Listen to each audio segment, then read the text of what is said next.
Action.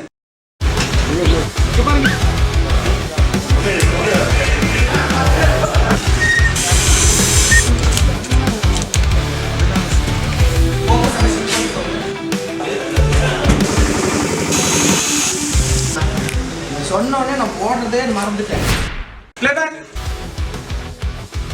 ஏரியால பசங்க மட்டும் தெரிஞ்சதுன்னா எழுந்துருங்க. மத்த அத்து போட்டு போயிடுவாங்க. லைட்டா பேச கட்டி அங்கே பார்த்து இடிச்சுக்காதீங்க, பார்த்து கீழே